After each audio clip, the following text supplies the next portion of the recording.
Um, he died on the 23rd. I know that.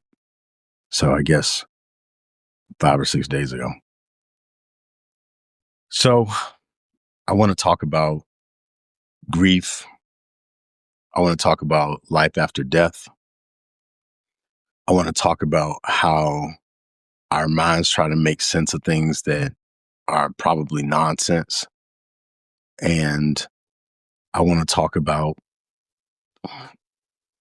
living with grief as uh, almost like a partner. So if you've seen my recent posts, I think the two recent posts, one was called The Sin of Overprotection, and the other one was called We Were Created for Joy. So the one that was called We Were Created for Joy, which is where I talk about the fact that my brother was killed.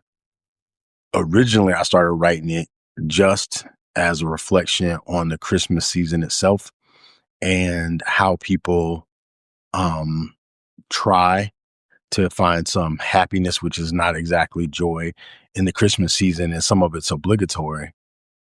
And I had given a talk on the Sunday before Christmas and had shared that and shared my own experience with my parents breaking up on Christmas and why I did not have that attachment to Christmas that a lot of us have.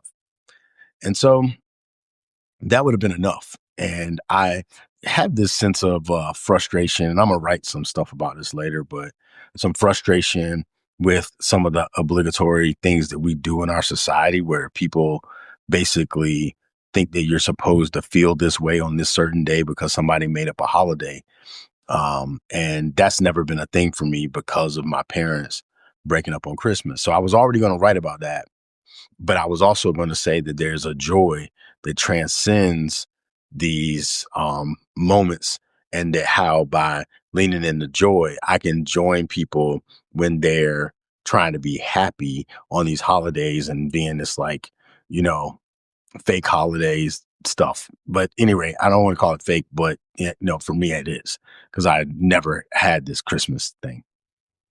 So I started writing it and then found out that my brother was killed. And so when I found out my brother was killed, just after I gave a talk about how some people don't experience the Christmas holidays the same as everybody else, 2 days later, my brother's dead. And my soul was like, okay, you have a choice now. Will you continue to write about joy like you were going to do and just bring it into your present moment? Or will you go into despair and just say F the whole thing? And so I made the choice to reclaim and hold on to this idea of a true joy that transcends all this stuff while feeling the pain and the shock of my brother being dead. But the extra tension of it, which has messed with me a little bit, is the piece prior to the the piece about joy, which was the sin of overprotection.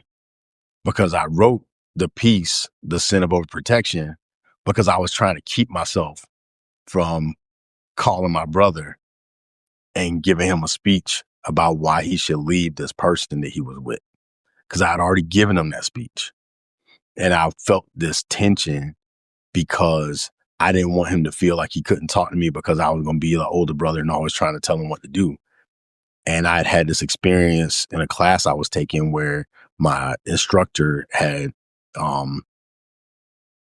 pointed out my tendency to overprotect, which if you read the piece about overprotection, it was an Enneagram class. And I guess I displayed my overprotection trait in the class. And so that kind of stung to have that feedback a little bit. And I decided to sit with the sting of that feedback and just wrestle with it. And so I did. And as a result of that wrestling, I ended up pushing myself not to call my brother and to not try to play the overprotective role and to just sit with it and write about it. So I wrote The Sin of Overprotection.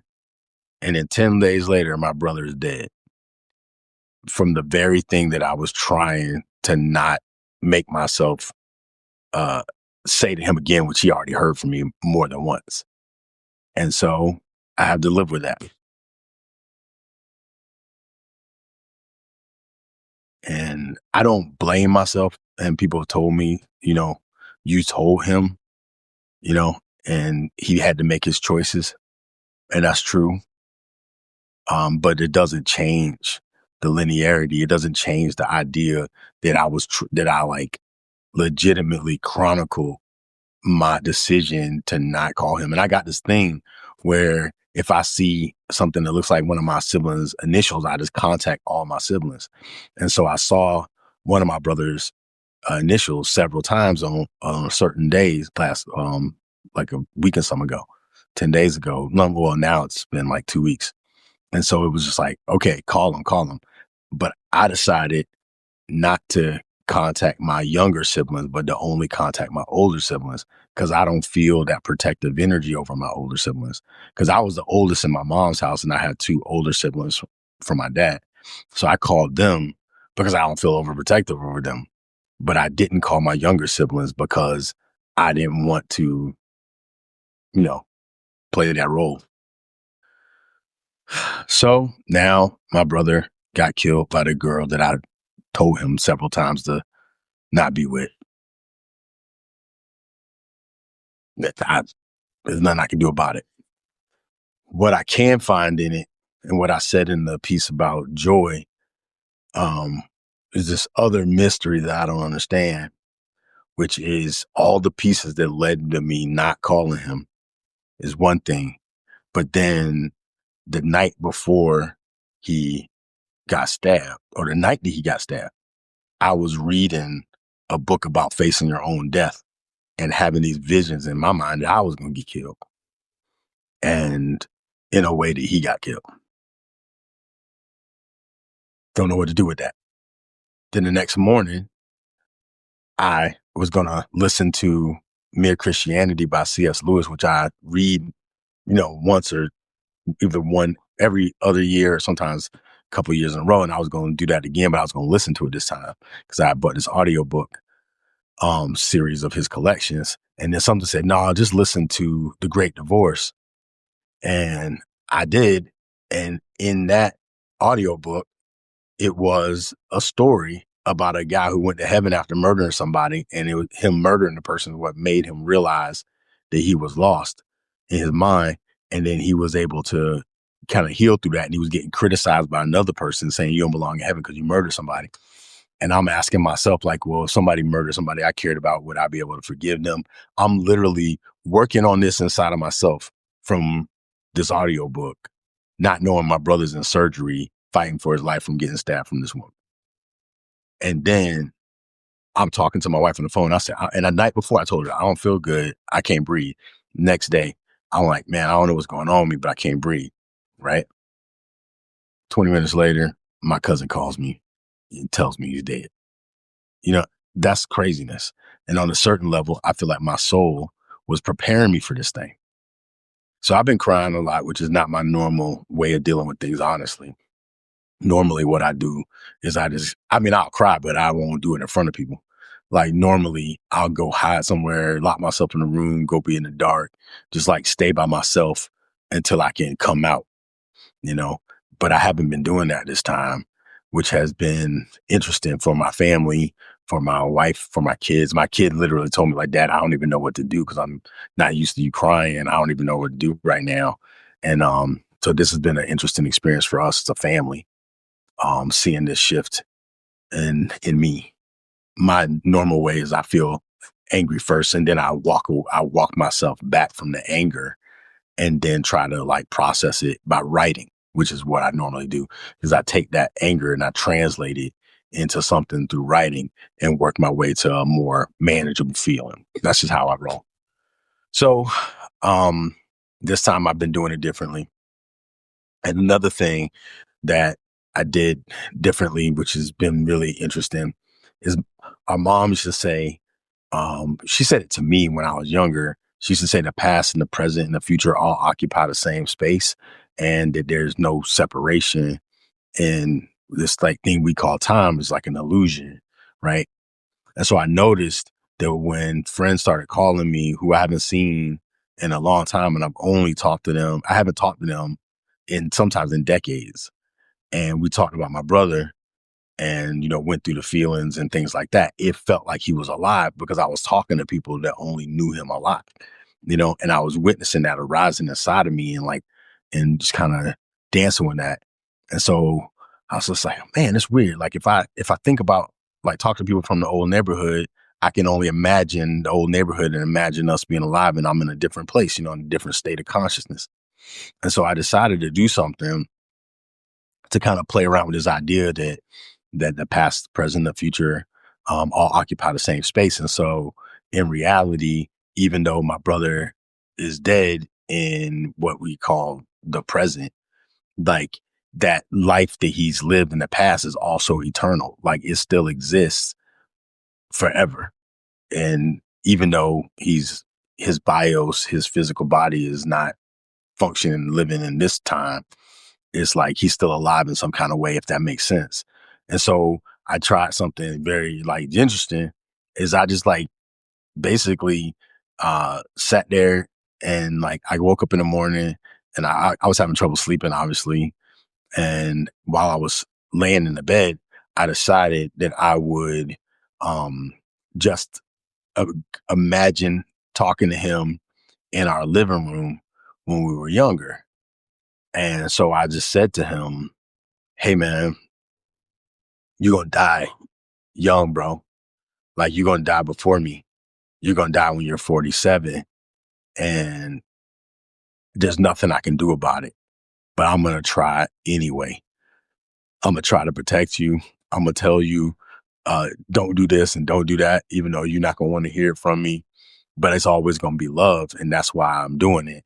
And I'm just gonna be that way. And we just gotta navigate this life.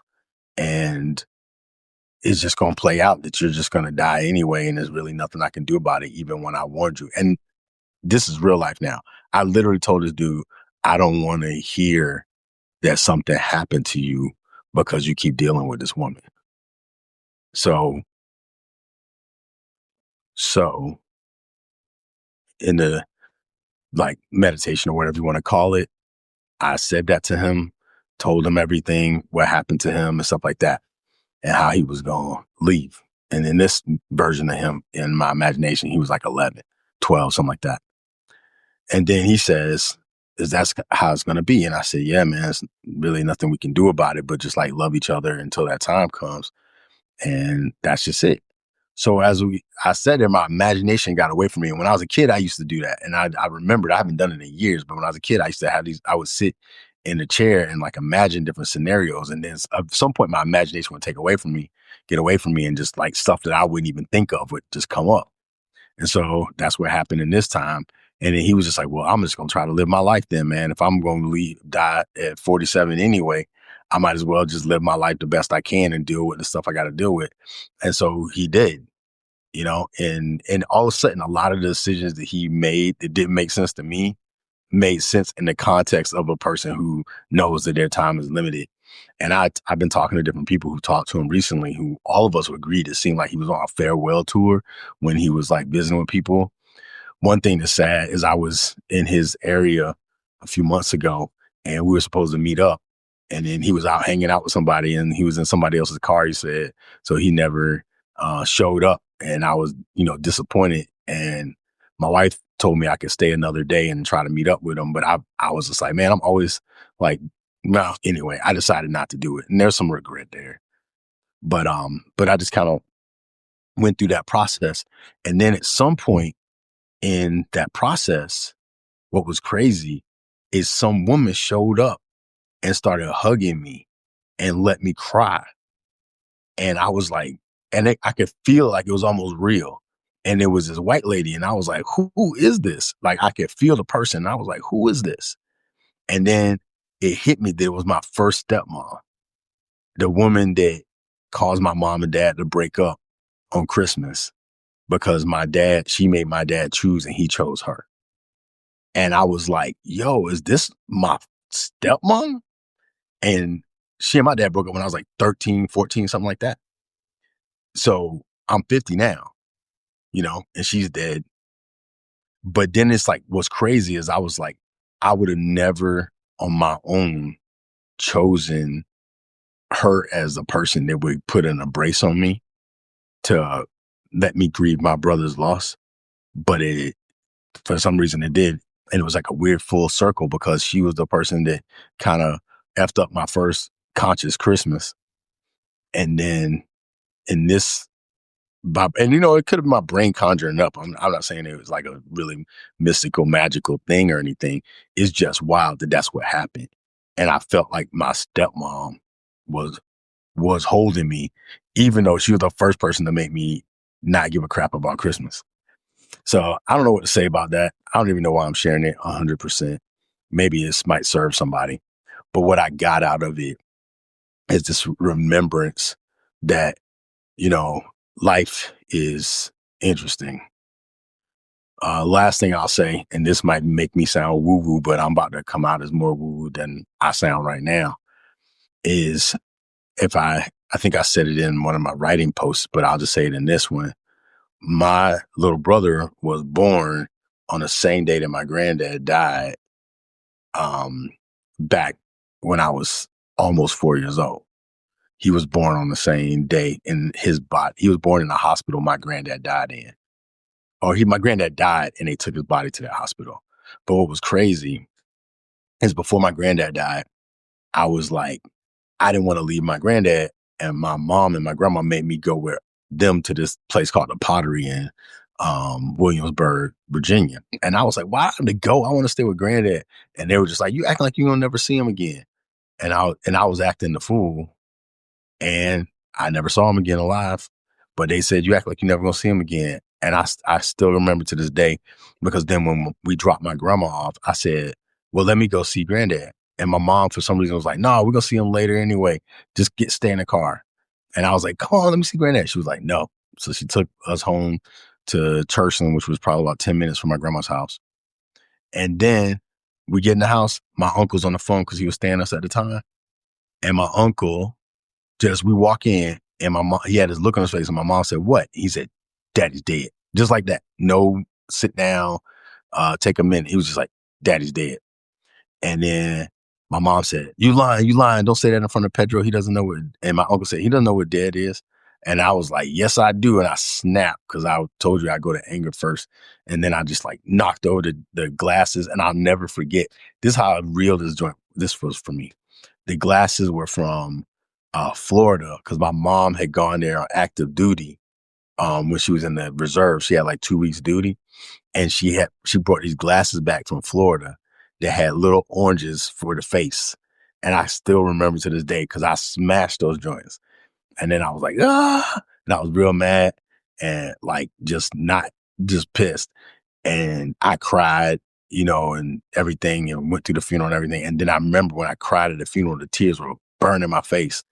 And then I said to myself at the funeral, I'm never going to cry when somebody dies again, which is not a great thing for a little kid to tell himself. But I told myself that. And then I just was like, shh. And I've been dealing with my grief and emotions like that. Like, I deal with them. I don't hide from them, but I don't show them to other people generally if I can help it. Like I said, I hide and go recluse and then come back more because I didn't like that I snapped and knocked those glasses over and didn't have any control of myself. So that's a type 8 Enneagram thing. So anyway, I'm a textbook.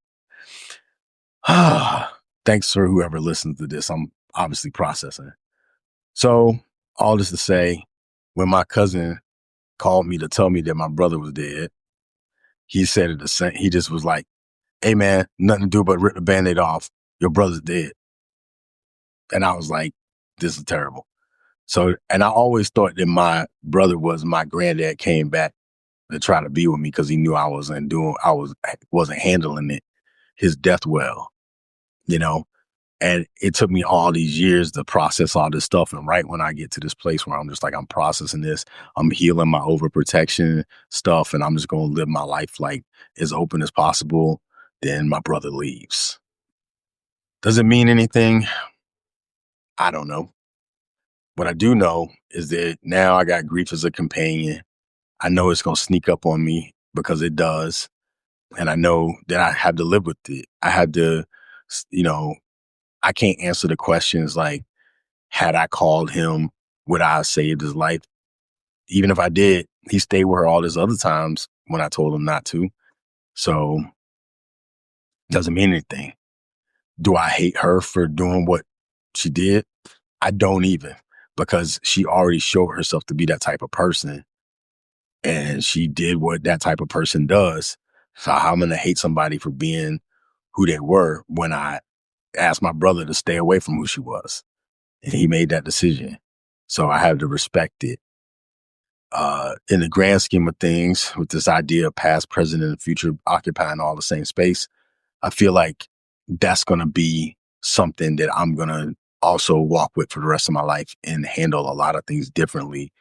I already hold that in my mind mentally, but I'm going to spend more time with that idea because I do believe that the future was telling me, yo, you're about to have an experience and I'm going to set you up for it by bringing that book into my life and me facing it and me seeing myself, that those things in my mind, I feel like somehow, I don't know how, but I knew. And once my brother died, I could breathe again, which was also weird. And it's a very complex thing. So I'm going to continue to pursue joy, pursue love. I'm going to lean into some of the things that I have had experiences of, but I never pursued them. They just happened. Just like when I saw Oprah in Japan, I saw Oprah in Japan and Lashana Lynch and Ava DuVernay, and I wrote about them on the plane to Japan. I don't know how that happens. I don't know how that works. I know that it happened. And I have people that were there that saw it, so they know I'm not full of crap. How? I don't know.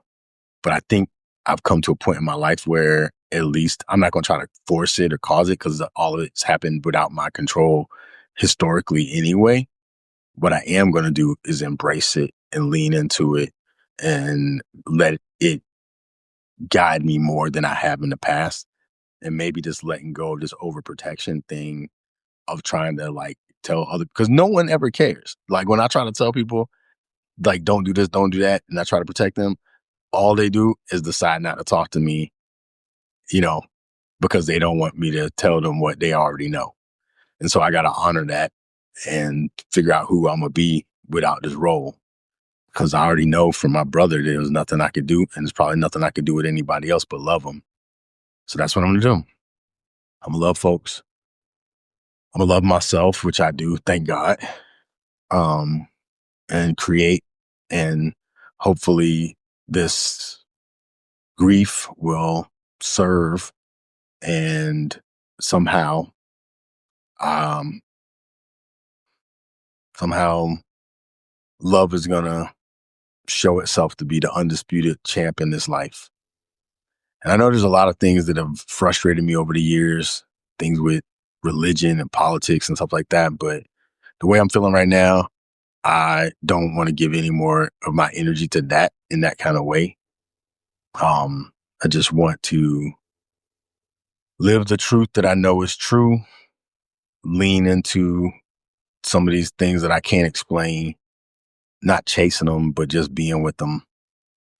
And I guess that's it. So I don't know if any of this was coherent. I don't know if it's going to serve anybody, but it's where it is. Thanks.